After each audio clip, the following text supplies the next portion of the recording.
नागपुर के दीक्षा भूमि में जो कभी नहीं हुआ वो 1 जुलाई के दिन हुआ। जिस दीक्षा भूमि पर जो कोई कर नहीं सकता वो बाबा साहब के मानने वाले समाज ने ही कर दिया।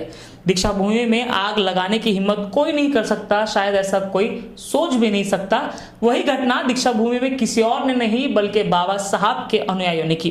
दीक्षा भूमि का रीडेवलपमेंट किया जा रहा था जिसमें अंडरग्राउंड पार्किंग का प्रावधान किया गया था। काम पिछले 6 से 7 महीने से चल रहा था जिसका विरोध समाज का एक तबका कर रहा था। लगातार डॉक्टर बाबा साहब आंबेडकर स्मारक समिति को पार्किंग रोकने के लिए मांग कर रहा था। समिति इस पर कोई ठोस कदम नहीं उठा रही थी। 19 जून को जब समाज का एक तबका आंदोलन कर रहा था तब समिति के विलास गजघाटे और प्रदीप आगलावे आंदोलनकारियों के सामने आकर 1 जुलाई तक का समय मांगते हैं।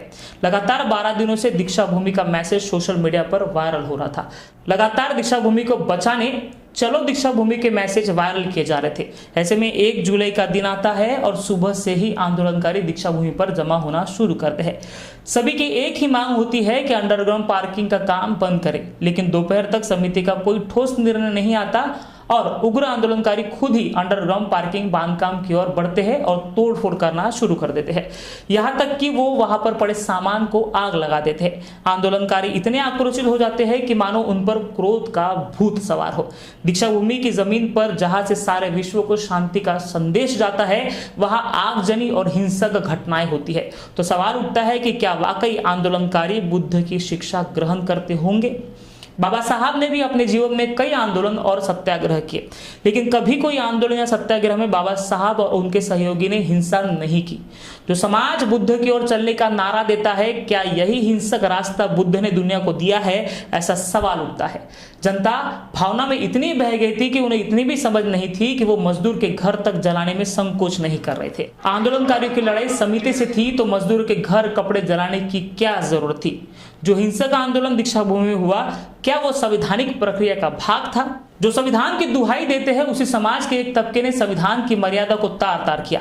ये सारा आंदोलन सिर्फ भावना पर खड़ा हुआ और इसी भावना ने दीक्षा भूमि जैसे पवित्र स्थल पर आगजनी जैसी घटना को अंजाम दिया। इस संपूर्ण घटना में पुलिस की भूमिका संदेहास्पद रही। पुलिस ने ऐसी भूमिका ली कि मानो पुलिस ही चाहती थी कि दीक्षा भूमि में हिंसा भड़के। पुलिस को जब पता था कि पिछले 12 दिनों से लगातार सेव दीक्षा भूमि का मैसेज वायरल हो रहा है और हजारों की तादाद में आंबेडकरी जनता दीक्षा भूमि में आ सकती है, तो पर्याप्त पुलिस प्रोटेक्शन क्यों नहीं दिया गया? इतना ही नहीं तो समाज की भावना को देखते हुए आंबेडकरी समाज का एक तबका दीक्षा भूमि पर 1 जुलाई के दिन पुलिस बंदोबस्त लगाने की मांग करते हुए सीपी रविंद्र सिंघल को लिखित निवेदन देता है और भारी पुलिस बल लगाने की मांग करता है। इसके बावजूद सीपी सिर्फ 20 से 25 पुलिस को ही वहां क्यों तैनात करते हैं? बजाजनगर थाने को संपूर्ण घटना की जानकारी थी कि वहां आंदोलन कितना तीव्र हो सकता है। बावजूद इसके वहां पर बजाजनगर पुलिस थाने से पर्याप्त पुलिस बंदोबस्त ना लगाना क्या संकेत देता है? पुलिस कमिश्नर साहब को जानकारी देने के बावजूद पर्याप्त पुलिस बल का ना लगाना यही संकेत देता है कि घटना को रोकने का काम पुलिस विभाग कर सकती थी, लेकिन पुलिस ने ये ऐसा नहीं किया। तो क्या यह कहा जाए कि पुलिस ने उग्र आंदोलनकारियों को और उग्र होने का मौका दिया? इसका जवाब गृह मंत्री जी ने पुलिस कमिश्नर को पूछना चाहिए कि जिन पर कानून व्यवस्था बनाए रखने की जिम्मेदारी थी वह क्या अपने एसी कैबिन में बैठकर तमाशा देख रहे थे?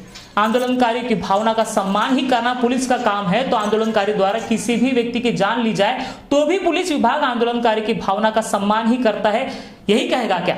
गृह मंत्री के शहर में कानून व्यवस्था ताक पर चली जाती है, लेकिन गृह मंत्री इस बारे में एक शब्द नहीं कहते और वह कहते भी है तो जनता की भावना का सम्मान है ऐसा कहते हैं।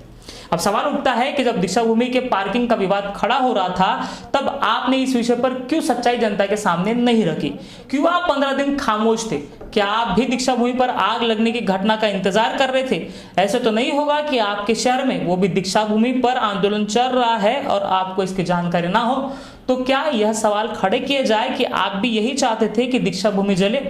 वही दीक्षा भूमि के मसीहा के रूप में सामने आने वाले उत्तर नागपुर के विधायक नितिन राउत इस विषय पर पॉलिटिकल माइलेज उठाने में जुटे हैं।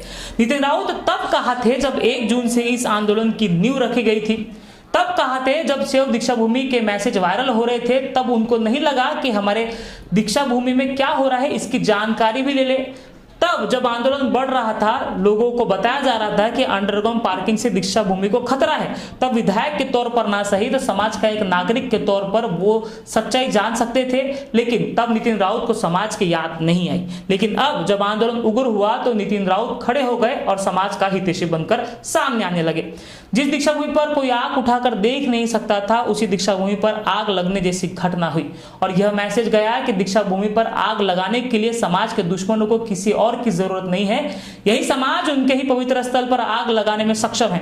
अंत में यही कहूंगा, अंडरग्राउंड पार्किंग को स्थगित दिलाने के लिए सभी भावनिक आंदोलनकारियों का अभिनंदन और दीक्षा भूमि की पवित्रता को आग लगाकर बचाने के लिए आपका तहे दिल से शुक्रिया।